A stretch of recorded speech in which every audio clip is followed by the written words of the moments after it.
Finalmente, vamos a hablar un poco acerca de las fracturas, una de las consecuencias más comunes de traumatismos en nuestros pacientes, así como de los procesos que involucran o los procesos que se experimentan en el hueso para permitir su reparación después de este traumatismo.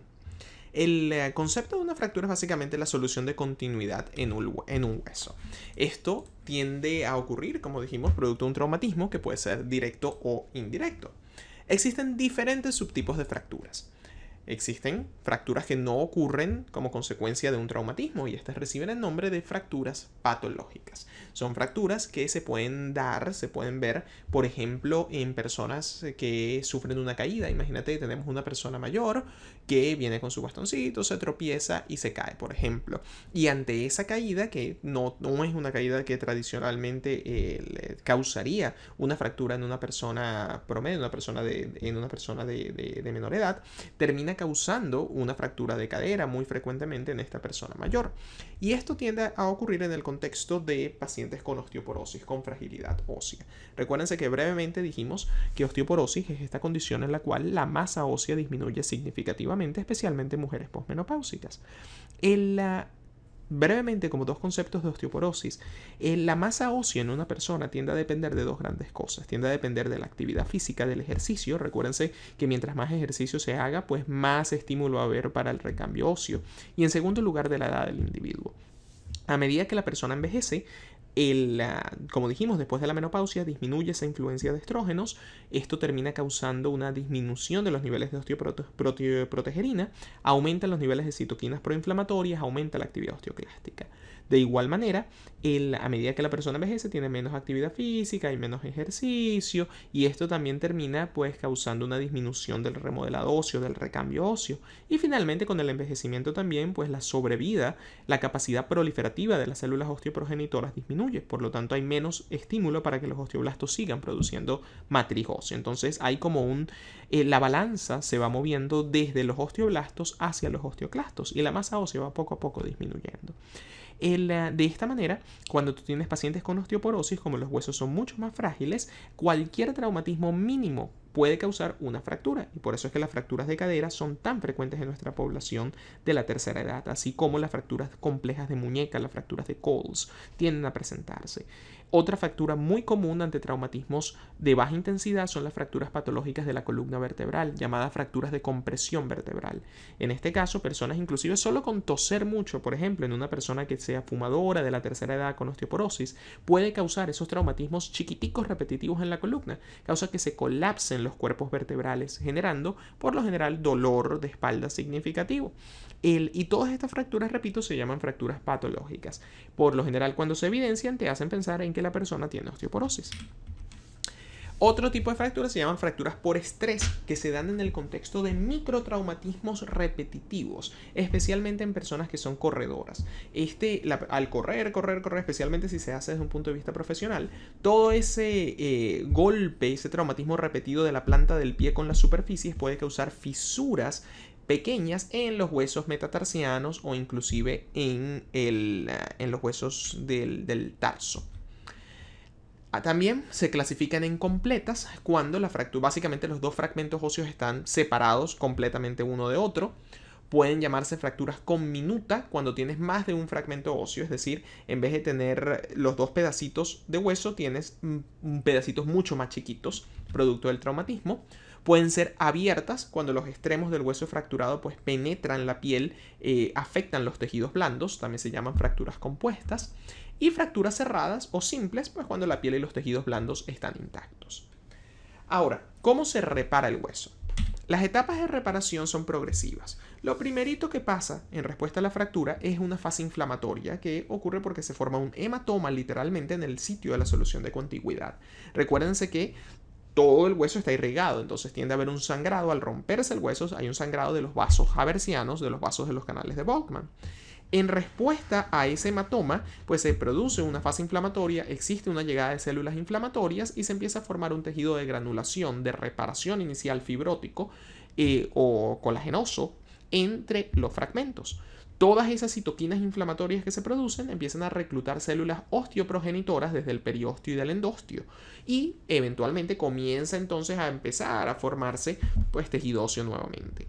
Una cosa importante es que la inmovilización de una fractura es esencial para permitir que esta reparación se desarrolle apropiadamente. Fíjate, repito, que para que se forme el tejido inicial, ese tejido de granulación inicial y eventualmente ese callo óseo blando y ese callo óseo duro, para conectar los fragmentos tienen que estar en contigüidad uno con otro. Si no, no vas a tener estabilidad de esa estructura, de ese tejido temporal y la fractura no va a sanar apropiadamente. Entonces, después de esa semana en la cual se desarrolla esa fase inflamatoria, ese hematoma, termina formándose un callo suave o un callo cartilaginoso en el contexto de esas 2 a 3 semanas. Lo que ocurre aquí, producto de ese proceso inflamatorio, llegan células fagocíticas, eliminan detrito que pueda haber, ese tejido de granulación se hace muy vascularizado y esas células osteoprogenitoras del periósteo y del endostio van ahora a van a diferenciarse en condroblastos y empiezan a formar una matriz cartilaginosa. Entonces, repito, tienes ese tejido de granulación, llegan vasos sanguíneos, se vasculariza y empieza a formarse ahora un callo blando, una matriz cartilaginosa, que es ese molde inicialmente. Luego, en el contexto de los siguientes meses, se va a formar el callo duro y lo que va a pasar es que ahora vas a tener osteoblastos. Los osteoblastos van a empezar ahora van a producir hueso de forma subsiguiente y fíjate que lo haces de afuera hacia adentro. Comienzas a depositar osteoide en la superficie exterior del callo, que ocurre por un proceso de osificación intramembranosa, es decir, directamente las células osteoprogenitoras se vuelven osteoblastos y ahí mismito comienzas ese collarete óseo, directamente en la periferia. Luego esos osteoblastos ahora se meten al interior del callo cartilaginoso, calcifican la matriz y empiezas a producir hueso por un proceso similar a la osificación endocondral. Lo primero que se produce es hueso esponjoso inmaduro que progresivamente se va recambiando a hueso maduro en un proceso de remodelado óseo que termina generando inclusive de meses a años, en donde ese hueso esponjoso termina formando o termina cambiándose por hueso lamelar compacto. Fíjate todas las etapas por las que vamos pasando entonces. Inicialmente el hematoma, el proceso inflamatorio, se forma ese callo blando con esa matriz cartilaginosa, aquí se llama un callo fibrocartilaginoso. Eventualmente llegan los osteoblastos, se osifica, se forma el callo óseo y poco a poco con el pasar de los años el remodelado óseo termina cambiando ese tejido esponjoso, fíjate que tienes acá en el medio, lo terminas pues modificando, generando nuevamente hueso compacto en la periferia y permitiendo la contigüidad de la cavidad medular en su interior. Bueno, muchísimas gracias por estar con nosotros durante esta descripción de la histología y un poquito de la fisiología y fisiopatología del tejido óseo. Cosas, como les había mencionado, unos detallitos de fisiopatología importante, el conocer un poco acerca de la osteoporosis, de cuál es el balance o los efectos de las diferentes hormonas de la PTH, del calcitriol sobre el balance fosfocálcico. La osteoporosis es algo muy frecuente, como les dije, especialmente en mujeres posmenopáusicas después de los 65 años. Se requiere hacer un screening regular de osteoporosis en nuestra población femenina después de esta edad. Eso se hace a través de lo que se conoce como DEXA scan o densitometría ósea, que te permite saber, pues, comparar la masa ósea de nuestro paciente con la masa ósea estándar que debería tener una mujer a esa edad y ver que si estás muy alejado de eso y permite identificar que haya osteopenia o osteoporosis. Como consejos regulares para prevenir esto, ejercicio, buena nutrición, mantenerse activo y la ingesta regular de vitamina D y calcio también contribuye pues a fomentar esa mineralización.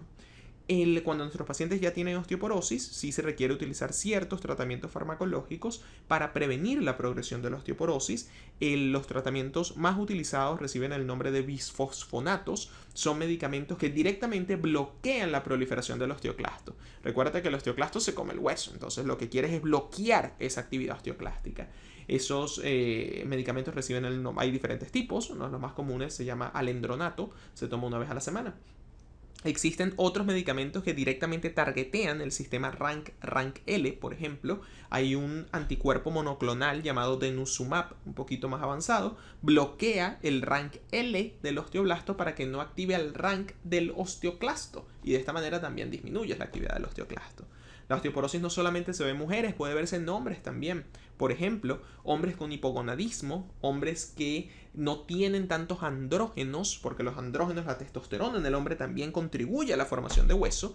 Por ende, hombres que tienen problemas de testosterona, bajos niveles de testosterona, o que inclusive pueden estar siendo tratados por cáncer de próstata y reciben medicamentos que bloquean el efecto de la testosterona precisamente para que no siga actuando sobre la próstata y no contribuya al crecimiento del cáncer de próstata. Estos pacientes, al recibir estos medicamentos, pueden sufrir de osteoporosis. Pacientes que toman esteroides como hormonas esteroideas, como prednisona y demás por largos periodos de tiempo, esos esteroides también contribuyen a comerte el hueso y aumentan el riesgo de osteoporosis. Entonces, solamente unas cositas para tener en consideración.